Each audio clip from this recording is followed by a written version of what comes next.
people, Joe from Hello Sailor Effects here. I've been threatening to do this video of my pedal board for some time.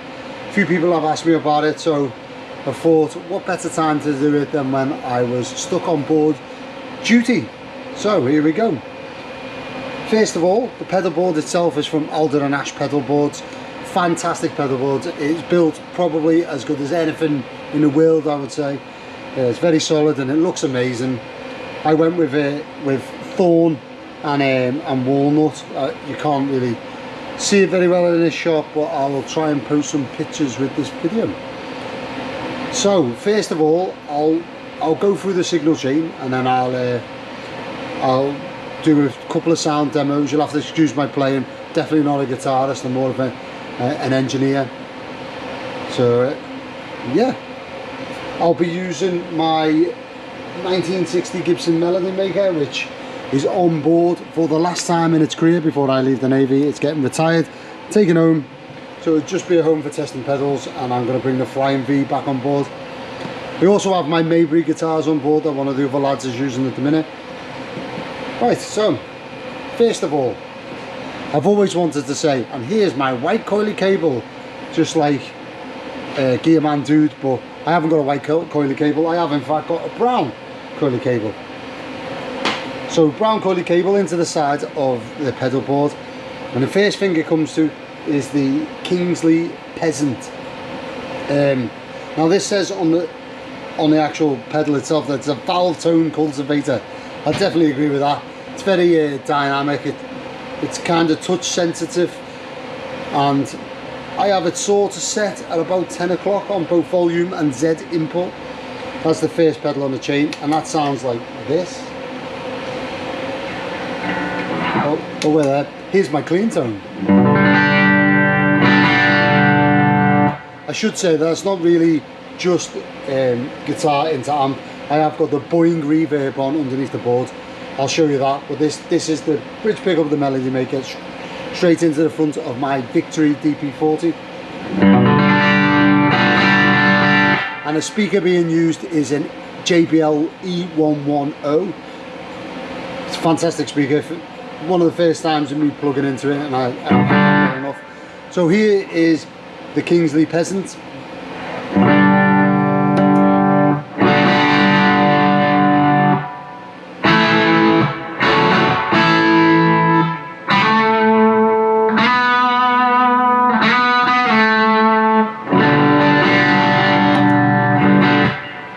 Okay, so after the Peasant, it comes into the switcher. This is a one control switcher.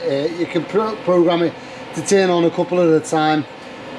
Generally, I use it in this setting here, which is the programming setting, which means that turning on one switch activates one loop, because I'm quite simple. I can't figure out how to set all the loops and remember what's in what. So I generally just set it onto the program, bang, and operate one loop at a time. I probably could get something simpler, but I can't be bothered to rewire my pedal board. In loop number one, this loop here, we have one of my own pedals, which is a Kossoff drive, and also the Thorpe Scarlet Tunic. I bought this while I was out in Norway on deployment recently. Very happy with this pedal, and I had to put one of my own pedals on it, and the Kossoff drive's kind of my first pedal, if you like, or first regular pedal, so that's that one. So if I turn this loop on, that's my clean, turn the guitar up, or as it might not work. That's my clean tone. So then the Kossoff drive.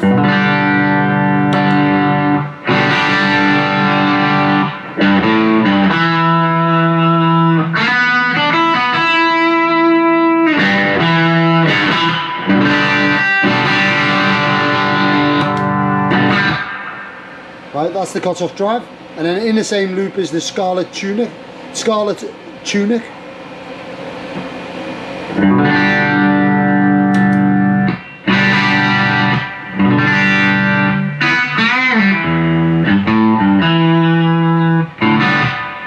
So generally what I'll do is I'll use the Kossoff drive and the Scarlet Tunic together, stacked. Generally the Kossoff drive is quite bassy, compared to other overdrives, and Scarlet Tuner adds like a real nice high-end sizzle, for lack of a better descriptor word that I kind of like. So together,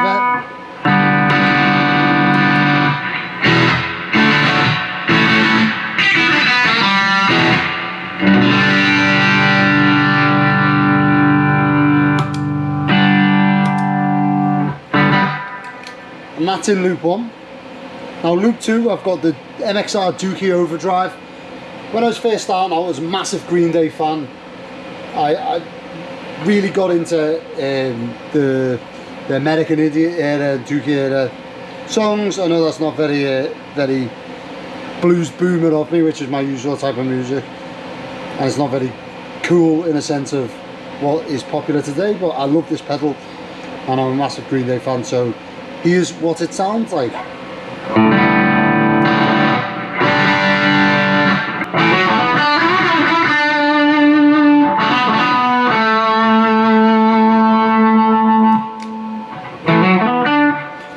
Yeah, so that's the Dookie pedal.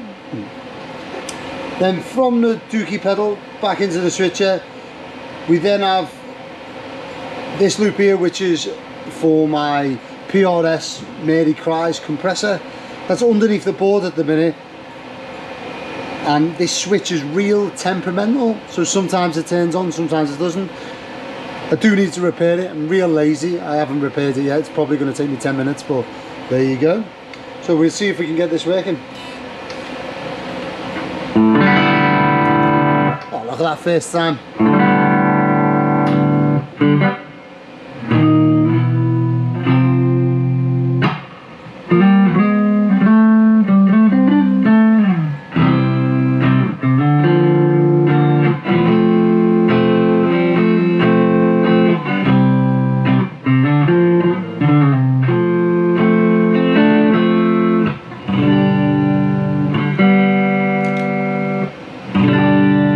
So that's a real subtle, it's in the middle of my gain pedal, so it's after these 4 gain pedals, and then I've got another one post compressor, so I can mix and match.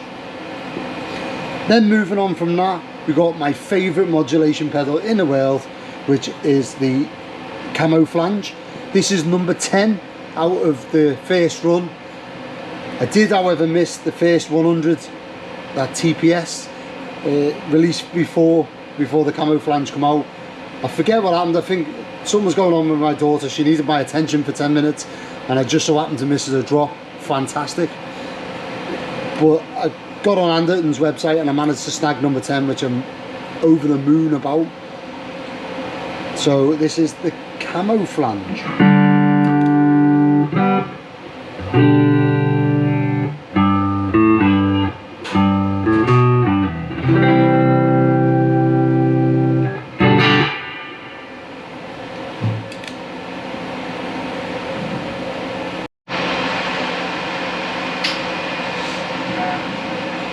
Right, so the Camo Flange is set quite subtly.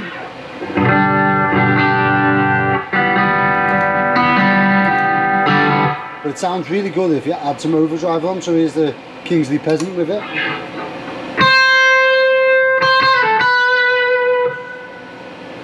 Or even the Kossoff drive.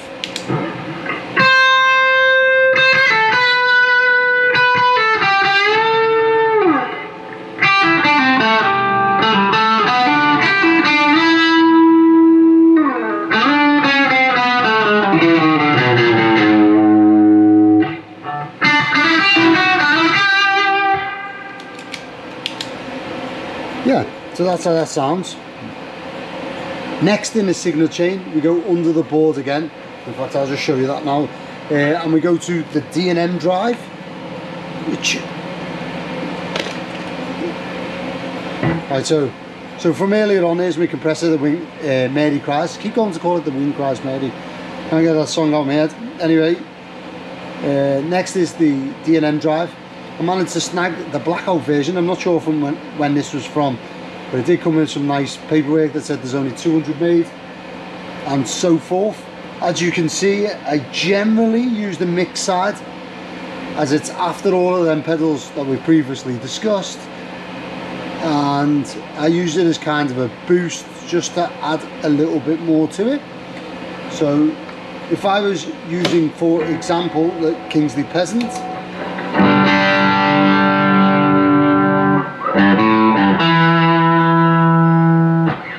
I could then put the D&M drive on.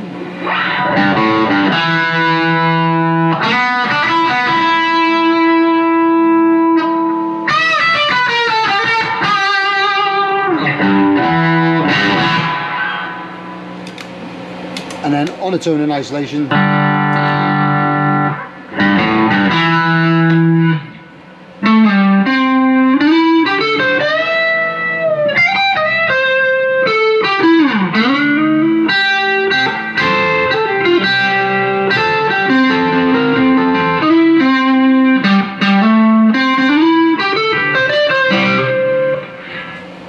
You get the idea. So it's through that, and then last in the switcher is this end loop here, just a tuner. My guitar's probably way out of tune, which it is. For some reason I find it really hard to use the Boss tuners. I need to go for something with a simple digital delay that gives me a letter and either green for yes or red for tune a bit further. My simple mind can't manage this one. I tend to use my phone, believe it or not. So after this, it comes out of the switcher, and I go back under the board to the humdinger. Now this is from Gig Rig also. I mean, I'm using the Gig Rig power supply, so I've got 2 time lords, 3 isolators and a distributor. Best power supply ever. It's modular. I kept expanding my pedal board, buying loads of pedals, buying a new power supply, then deciding that I was going to cut down the amount of pedals I've got, selling that power supply, and then starting the process all over again. Now I've got something modular, I can either build it up or take it away as to the pedal board I've got at the time, which is fantastic. So there's the power supply. Then it goes to the humdinger. So the buffered output of the humdinger goes to this jack here, which goes straight out, and that's going to be my dry amp, as it were, even though the camera flange does go into that one, so it's not exactly dry. In fact, instead of calling it wet dry, I'm going to go with TPS, and I'm going to call it TPS wet dry. Or dual mono if you want to be really clever about it. So yeah, the humdinger. After the humdinger, on this side, it comes back through and comes up to the Analog Man chorus. Now this is an older version. I think this is dated 2005. I don't know if that makes any difference, but it sounds great. I really like the hammered finish on the enclosure. I have it set with the speed pretty much off and the depth round about 11 o'clock as it is there. And so if I, on the neck pickup of my Melody Maker, it sounds like this.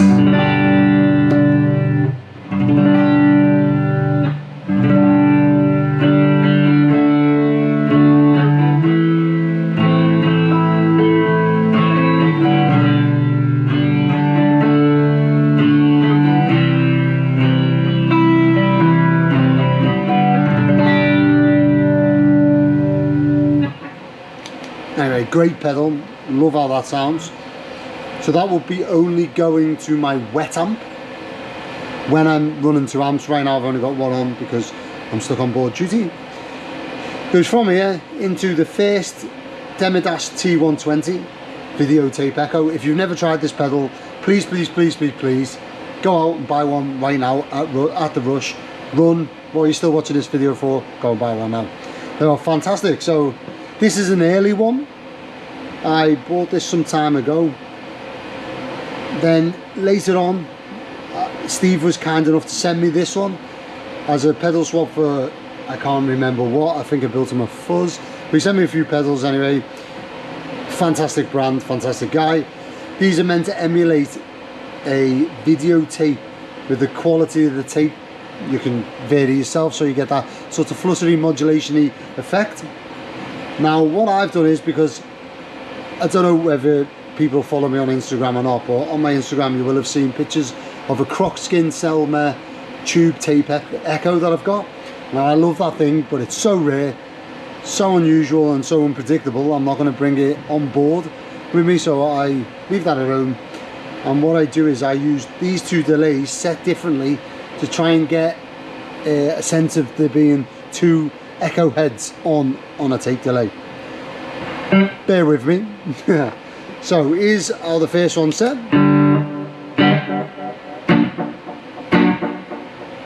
And the second one. Now I have to say, these pedals, especially this one with the second foot switch that I have no clue what it does, these have about 1,000 functions on them, so you can do all kinds, and I use about 1/10 of it, because what I tend to do is just put them both on and get that kind of faux tape echo.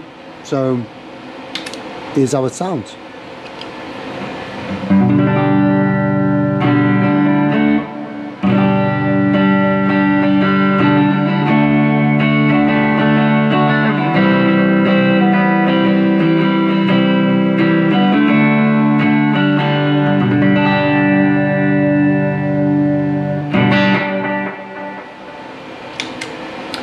So that's them, and I don't know if you want to hear it with some gain on. In fact, we'll go with the Dookie Drive for this.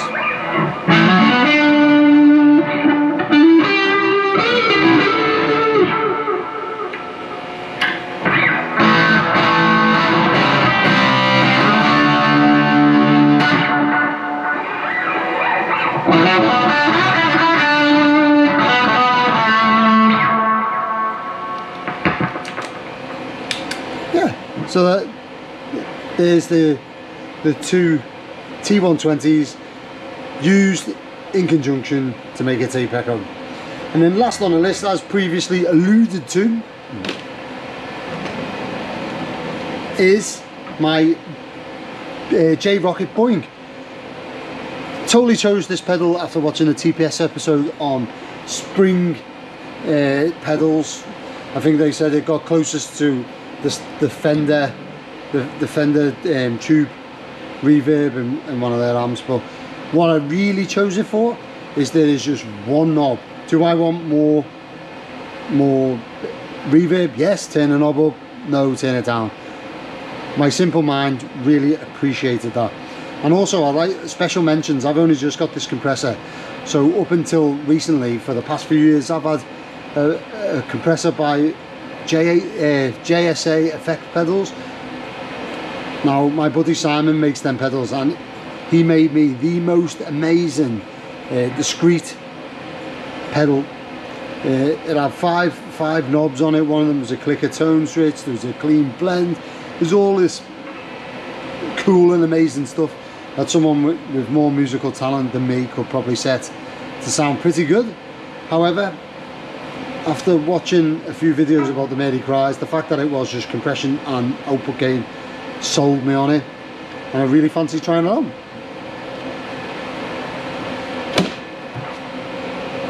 And this is my onboard amp setup. So up until recently, I've been using a 1965 Gibson Skylark on board. I finally decided to move that on, and you know, I've got another one at home, so well, I decided to move to the Victory DP40, which is the V40 only Danish Pete signature version thereof, along with a bare-faced upsetter, which is a 1x10 cab, and it sounds fantastic. I'm really blown away. It's so loud, and for what I need, it's perfect for on board. Inside the cab, if I just take you around here, you have to excuse my terrible camera wear. So inside the cab, if we can see, it's probably too dark, but inside there is a JBL E110 speaker. Fantastic speaker. Heavy, yes, but it's only a 10-inch speaker, so it's not that heavy. And also, in case you're interested, there is my box off my pedal board, my Alden and Ash pedal board. I went with the fawn and some sort of tweedy maroony stuff. And just in case people are wondering, this is right forward, well, where I'm situated is right forward in a ship. We're right by the nose coney type area, the pointy end. And this is out of the way of any accommodation or any workspaces, so I can practice, play guitar, test pedals. They don't build pedals up here because it's a bit noisy, dark, and I remember at sea that it's quite rough up here. You know, it takes the brunt of the waves and it moves the most because it's right up forward, so we don't tend to build pedals up here. But this is what we are working with. So we have capstan machinery to my left and hanging from the deckhead. I've also got the forward hot fresh water boiler in the corner there. We call them clarifiers, whatever, same thing. And then through there is the furthest forward compartment through there. Same supercated on this side of the compartment. And then if I just show you, right smack bang in the middle, so of the room, if you like, is a hole in the deck that goes down a couple of decks down to the bow dome and to deck the main living deck. So this is actually where our band, we still haven't come up with a name for our band yet, is practicing.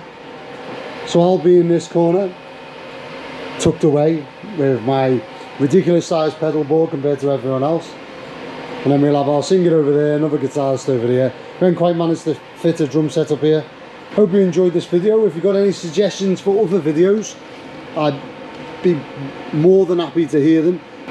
I think the next video I'm going to do will either be building a fuzz pedal, I'll build one start to finish, or modifying a Joyo vintage overdrive. A buddy of mine has sent me through one to modify, so I'm going to probably film all of that. I'll explain the headroom switch and how the clipping diodes work and how I set them up and why. I think that might be quite interesting. But if any of you have any other suggestions, please let me know. Cheers.